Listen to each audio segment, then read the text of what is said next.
Start journaling your trades. That is the only way to make improvements. You have to be able to learn from your losses in this game of day trading. Losses are inevitable, but if you're making progress and learning from your mistakes, you're going to get better. The way I typically like to journal my trades is through this website here, TRADEZELLA. That is the most amazing thing I've ever found. If you log in, I think it's like $20, $25 a month. They give you a 1 week free. I definitely suggest trying it. But you log in with whatever prop firm you use and then the platform. So you use your Trade of 8 for me, and it gives you all of your data here. Look at this. Your net P&L, your trade percentage win, profit factor 59. It's kind of crazy. 66%. I only have 3 trades on this account, so it's kind of, it's not really that accurate. We need more data before I can give you like a true percentage, but we're going good. This is really, really good. 84. Yeah, it's really high. I haven't looked at this since I had this account. So the trade that we're going to be recapping is going to be this one here. It's a back test, not back testing. It's a break even trade that I did on Thursday. All right. So this is why I love this. Like, it gives you the entire chart. It shows you your executions. It gives you all these details about your trade. It even shows your time in, time out. Like, it's amazing. All right, so let me show you guys the trade. It was, can I go full screen? It was a break-even trade. This is crazy. Normally, when I went into this trade, I was extremely bearish because you see this chart right here. This is market open over here. We completely dumped. I'm pretty sure this is during Asia session. I remember Trump, he had a speech at like 9 and the market just gave up on him. Like, that's crazy. So looking into this, I remember I posted on my Discord too. I said bias is conflicting today because we had to eventually rebalance this range if we wanted to go lower. And that's what I wanted to see. I wanted to see us manipulate just a little bit higher before taking out and going lower to somewhere around here. Unfortunately, that did not happen. As you can see, we just completely went the opposite direction. And that's because we were in this gap. As you see, we went down, tapped the gap, and immediately shot up. I even had, I'll show you guys after, my draw on liquidity was correct. I'm not sure what happened, but it was a break-even trade. So what I did is I looked for a 15-minute gap that we can manipulate into at market open. And that was this one here.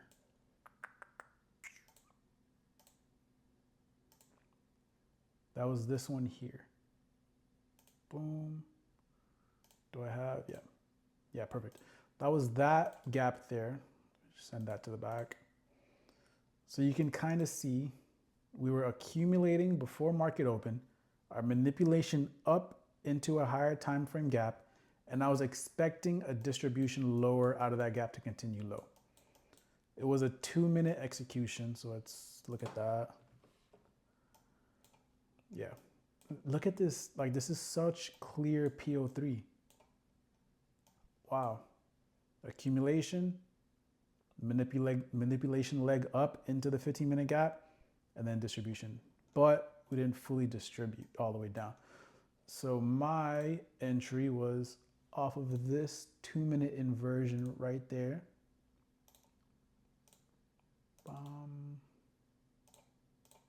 Yeah, it was right here. That's where I sold. My final TP was at this low that we barely missed, man. Barely missed. I went break even, thank God, right here.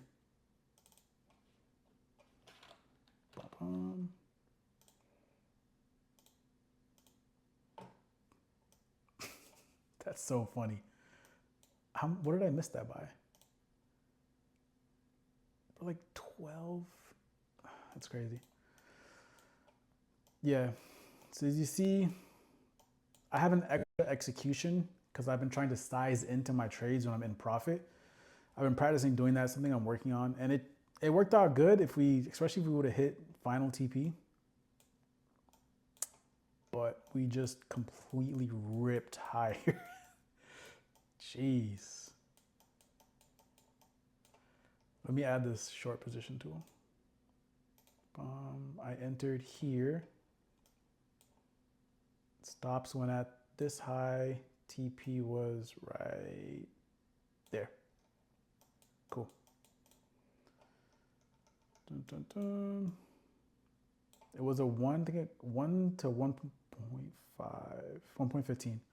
It was a small trade, man. I remember we closed too far down and I wanted a better entry. Yeah, we closed too far down. I wanted a better entry, so I set a limit at the inversion. We were traced up. I got tagged in. Immediate big push down. That's why I was super confident. I went break even. I added one contract and then just immediately reversed. So now that we got that marked out, let's go back over here. We're gonna write about this trade.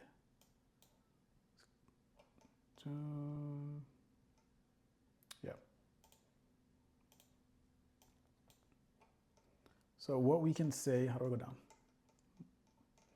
I already have a template. There's like a really quick one I made. It's everything that I write out, right? What my entry was, my checklist, what was in the checklist, what was not, what I did good, what any improvements on. So for my entry, it was a XIFE, how I normally trade, right?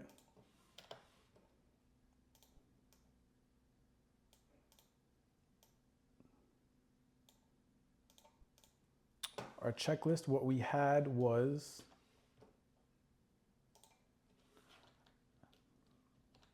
high time frame, fair value gap.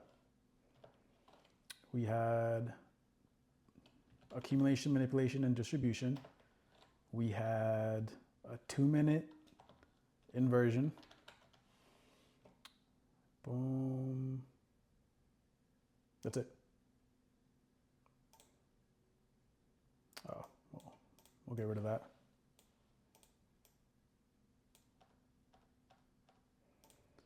We did not have SMB, and we did not have a session sweep. Why is it making everything bold? Stop that. What I did good.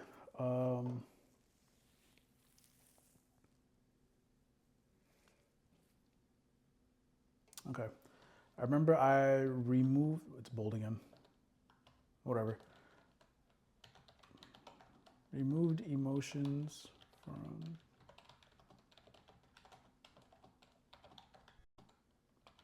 how you spell hesitant? Hesitant to enter.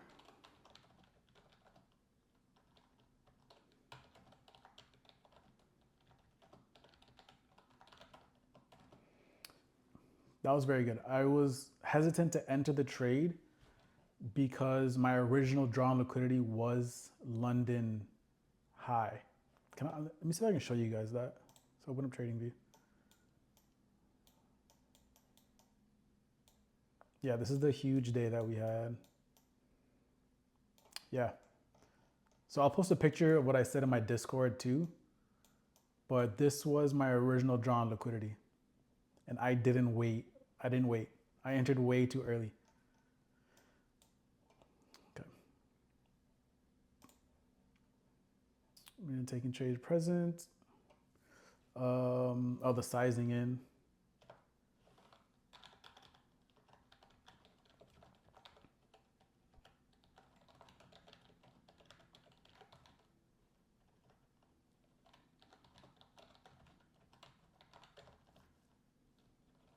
When in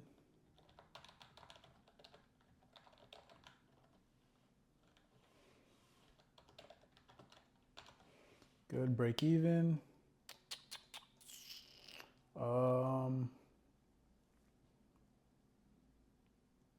What can I work on? Trusting my DOL.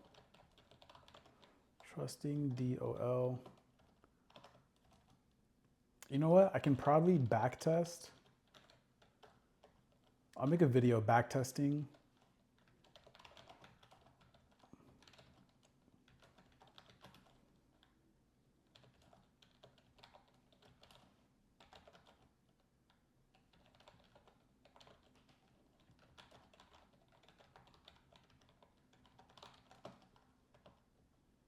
That'll be a cool video. I'll just go through like, it'll be a long video, but I'll just go through like a month of data, every market open, decide on a draw on liquidity, find an entry, and then see if it plays out towards the draw on liquidity.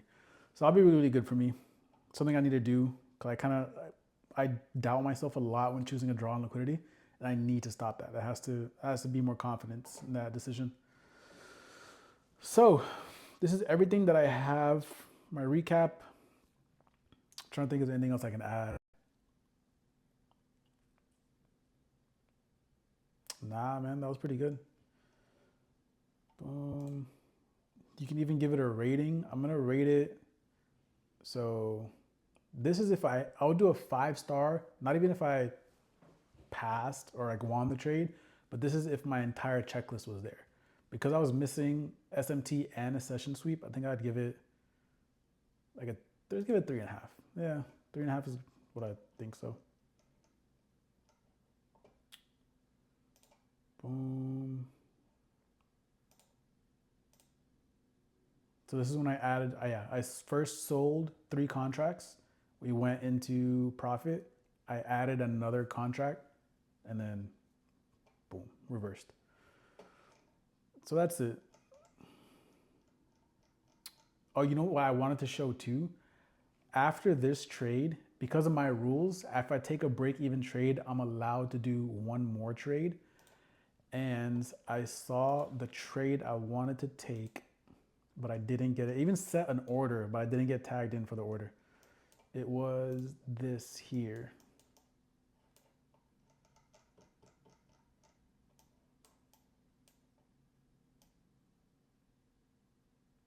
Where was it? Yeah.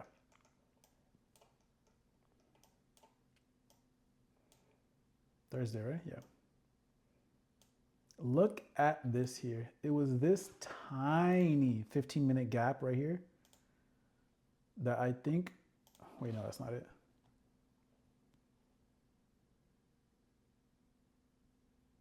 Damn, where's that gap? Am I tripping? Was there no gap? Oh, it's this one. Look how small that is. The smallest ever 15-minute fair value gap that completely shot price in the opposite direction. So if I waited just a little bit longer, I could have got this fair value gap, and it was a 5-minute inverse, which is even better than a 2-minute. Boom. We inversed this right here. Let me turn this off.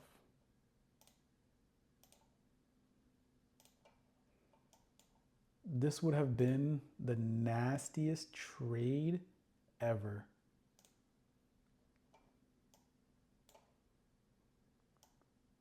Stops go right here. Honestly, because of the way I trade, I probably would have gotten out like here. Because I don't go for super big trades. I probably would have gotten out right there at that high. I set a limit. I think I did it at the consequent encroachment instead of at the inverse where it occurred. I put my limit here. Look. And I didn't get tagged in.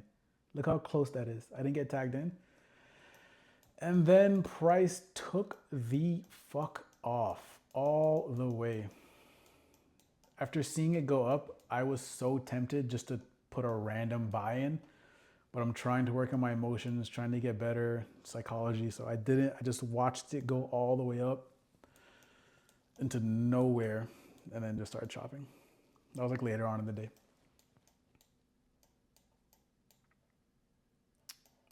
Let's see what's happening.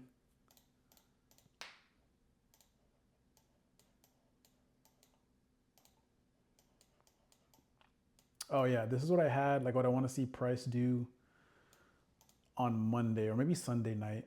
I know there's news Monday, so I will be trading Monday. But I'm saying this here now, and we'll see how this works Monday. Right now, my draw on liquidity is going to be this crazy high. And then these two, maybe. So ideally, I want to see price trade down, take this session, also this like relative, look at this. Take that session, take this low, and then trade higher. We'll see if this plays out Monday or maybe earlier, maybe early during the week, like Tuesday, Wednesday.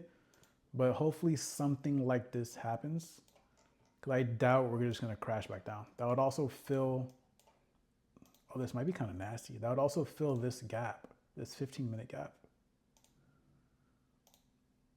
which is probably a 1 hour gap too. Yeah, look at that.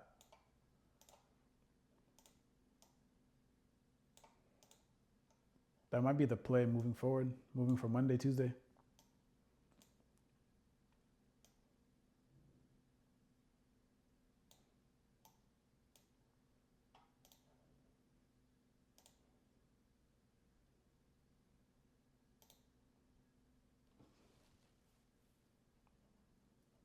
It lines up kind of perfect too. The fib, consequent encroachment, right into discount and then take a long out of that. That might be nasty. All right, so that was today's video, man. That's all I got for you guys. How to properly journal all your trades. Use TRADEZELLA. If you don't want to pay for it, that's fine. At least you got like a little template. Do it in your phone and Notes app. Have an Excel sheet. Use Keynote numbers. Like use something. Do it pen and paper. Just know what you're doing and why you are taking every trade. If you find out that, okay, I lose most of my trades when there's no SMT, I might start requiring SMT to take a trade. Probably not gonna do that. It's not that common, but that's like where my head is going, right? How can I improve and get better? Because I wanna make money. I wanna end the day positive, end the week positive, right? Like in the long run, it's gonna be so much better for your mentality. It's gonna change your perspective on trading. It'll probably even slow you down, right? It'll teach you how to be more impatient, take better quality setups, things like that. Definitely worth it. Definitely worth it.